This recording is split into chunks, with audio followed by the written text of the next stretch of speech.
मैं आपको एक कहानी सुनाने जा रहा हूं, जिसे सुनकर शायद आपका दिल भी कहीं दूर नीले आसमान के नीचे खुद को खोता महसूस करे।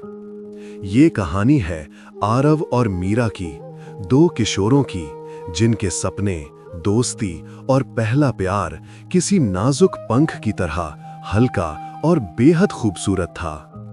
वो सुबह भी वैसे ही थी जैसे हर छोटी पहाड़ी बस्ती में होती है।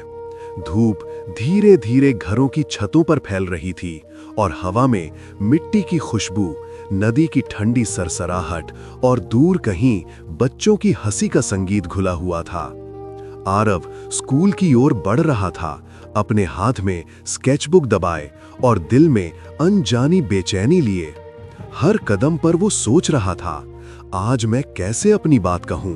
क्या कोई मेरी कला को समझ पाएगा? उसी रास्ते में उसकी नजर पड़ी मीरा पर। वो पेड़ के नीचे किताब पढ़ रही थी। उसकी आंखों में किसी सपने की चमक थी और हल्की मुस्कान उसके चेहरे पर जैसे पूरे आसमान की रोशनी समेटे हुए हो। आरव ने खुद को रोक लिया, पर भीतर एक अजीब सा खिंचाव महसूस हुआ, जैसे दिल ने धीरे से कहा, शायद यही वो मिलन है जिसकी तुमने कल्पना की थी। दोनों की नजरों की मुलाकात बस एक सेकंड की थी, लेकिन आरव के लिए वो सेकंड अनंत सा महसूस हुआ। मीरा ने भी उसकी तरफ देखा, पर जल्दी से अपनी किताब में आंखें झुका लीं। आरव मुस्कुराया और खुद से कहने लगा, शायद आज से मेरी दुनिया थोड़ी बदलने वाली है। अगली सुबह स्कूल की घंटी की हल्की आवाज आरव के कानों में गूंज रही थी, लेकिन उसका मन उस पेड़ के नीचे बैठी लड़की के ख्यालों में खोया हुआ था। उसने अपने दोस्त रोहन को देखा, जो हमेशा की तरह अपने बैग के साथ हंसते हुए आ रहा था। आज तुम थोड़े अजीब लग रहे हो, रोहन ने हंसते हुए कहा। आरव ने सिर्फ सिर हिलाया और अपने बैग को कस लिया। उसके दिमाग में बस वही एक सवाल घूम रहा था, क्या मैं उससे बात करूं? वही अवसर कुछ ही कदमों में मिल गया। स्कूल के प्रांगण में आरव की नजर फिर से उसी पेड़ के नीचे पड़ी। मीरा किताब पढ़ रही थी, पर आज उसके चेहरे पर हल्की चिंता और तनाव झलक रहा था। आरव ने दिल की हिम्मत जुटाई और धीरे धीरे उसके पास गया।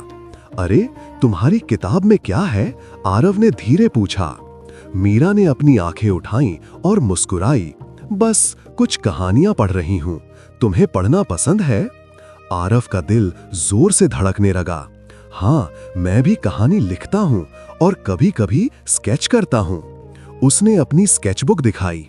मीरा ने उसकी किताब को देखा और उसकी आंखों में उत्सुकता चमक गई। अरे, ये तो बहुत सुंदर है, तुमने खुद बनाया? हाँ, बस कोशिश की है, आरव ने थोड़ा शर्माते हुए कहा। यहीं से उनकी दोस्ती की नींव रखी गई।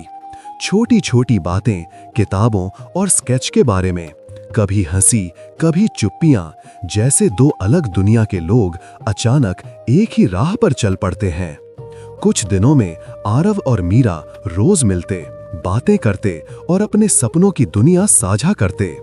स्कूल की लाइब्रेरी, पेड़ के नीचे की घास और नदी के किनारे, हर जगह अब उनकी कहानियों और हंसी की आवाज गूंजती। एक दोपहर की बात थी। आरव और मीरा हमेशा की तरह स्कूल के मैदान में बैठे थे। आरव ने अपनी नई स्केचबुक दिखाई और मीरा ने उत्सुकता पूर्वक देखा। अरे, ये तो बहुत अच्छा है, आरव खुश हुआ, लेकिन अचानक उसने देखा कि मीरा की नजरें उसके एक पुराने स्केच पर टिक गईं, जिसमें एक लड़की की तस्वीर थी। ये कौन है? मीरा ने हल्की चिंता में पूछा। आरव का दिल तेजी से धड़कने लगा। बस एक पुरानी दोस्त, उसने जल्दी से स्केच दूसरी तरफ पलट दिया।